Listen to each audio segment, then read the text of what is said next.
Ставьте лайки и пишите свои комментарии. Они нам очень важны. Опубликован текст договора о дружбе между странами ЦА, который еще не подписал Сердар Бердымухамедов.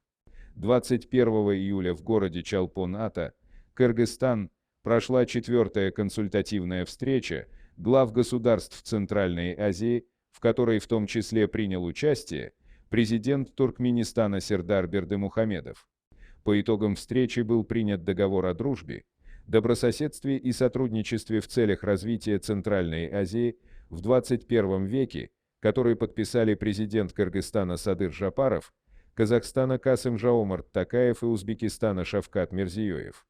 Тогда сообщалось, что президент Таджикистана Эмомали Рахмон и Сердар Бердымухамедов подпишут этот документ после завершения внутригосударственных процедур в их странах.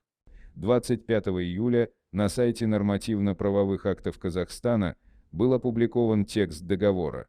Приводим кратко важные пункты документа, согласно которым страны Центральной Азии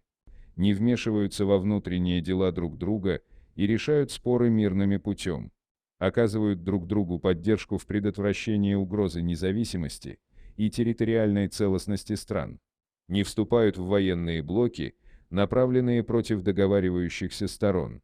развивают сотрудничество в военной и военно-технической сферах по тем вопросам, которые представляют взаимный интерес, укрепляют роль ООН как наиболее авторитетной и универсальной международной организации, согласуют свои позиции по актуальным вопросам международной обстановки, а также вопросам укрепления мира и безопасности в Центральной Азии,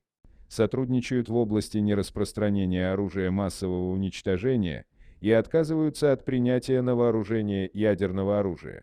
сотрудничают в борьбе с терроризмом, сепаратизмом, транснациональной организованной преступностью, киберпреступностью, нелегальной миграцией, торговлей людьми, незаконным оборотом оружия и наркотических средств, препятствуют распространению идеологии терроризма и экстремизма, прежде всего среди молодежи, и ведут работу по профилактике религиозной нетерпимости, ксенофобии и этнической дискриминации,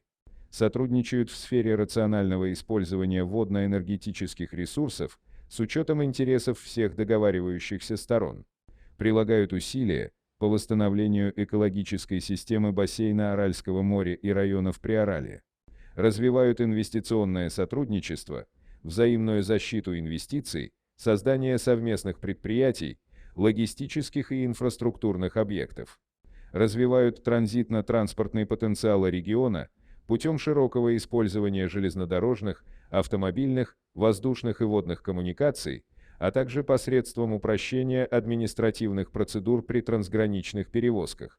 оказывают взаимную помощь в предупреждении и ликвидации последствий стихийных бедствий и техногенных катастроф, а также развивают сотрудничество в области борьбы с последствиями экологических катастроф,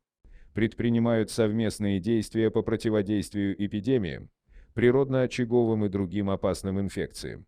Отмечено, что договор заключается на неопределенный срок.